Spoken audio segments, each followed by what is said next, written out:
The wolf has made a remarkable comeback since 3 dozen were released into the Idaho backcountry in 1995 and 1996. 15 years later, the purple areas on this map represent the established territories of 88 separate packs. At least 850 wolves are now roaming Idaho, from the Panhandle south to the Big Desert, a population already more than 8 times larger than the federal government's recovery goal, a population growing at a rate of about 20% a year. What we had was, some amazing deer and elk populations in Idaho, and then you added a top-level predator to those populations, and their numbers have exploded. Jim Unsworth holds a doctorate in wildlife biology and has been involved in developing Idaho's wolf management plan from the start. A lot of people consider wolves as something unique and very special, either negatively or positively. The reality is they're an animal that we can manage like other animals. Fish and game biologists are knowledgeable about wolves and how to manage them because of extensive on-the-ground studies.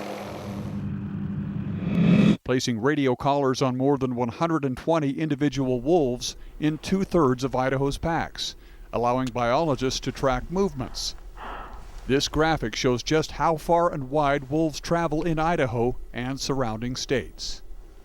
1,500 prey animals have also been collared in this study, both to track movements and, if an animal dies, find out why. So we're probably not dealing with a cat kill. Like this cow elk, killed by predators last spring. It is the largest research project of its kind ever undertaken in North America, a study that gives Idaho Fish and Game unique insight into the interactions between wolves and other big game animals like elk. Wolves have not impacted every elk herd we have in the state. They certainly have some of them. The Lolo Elk Zone in the northern part of the state is one of the areas where wolves are having a definite impact. Fish and Game research shows wolves account for over 70% of the cow elk deaths in the Lolo Zone, far more than humans or any other predator. The same can be said for elk calves.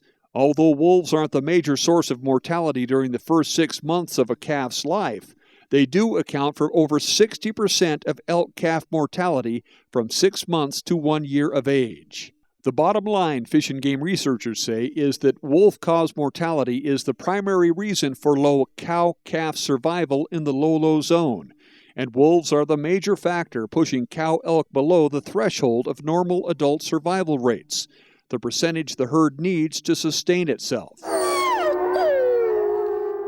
The Secretary of Interior's early March announcement that wolves will be delisted in Idaho and Montana is welcome news.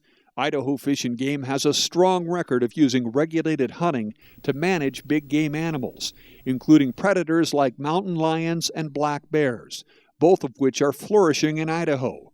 Wolves will be no different. Some of the strongest advocates we have for bears and lions are our bear and lion hunters.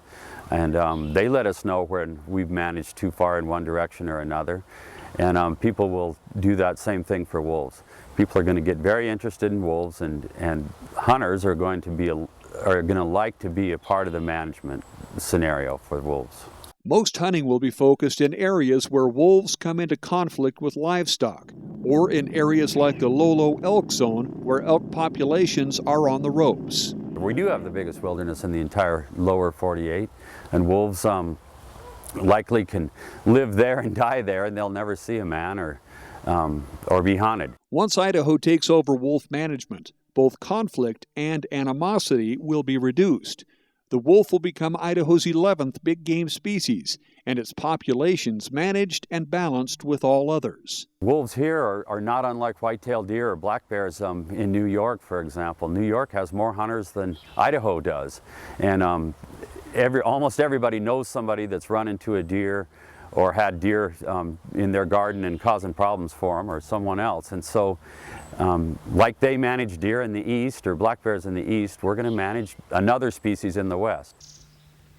People from all over the country can understand that. For more information about Idaho's wolf management plan, visit our website at fishandgame.idaho.gov.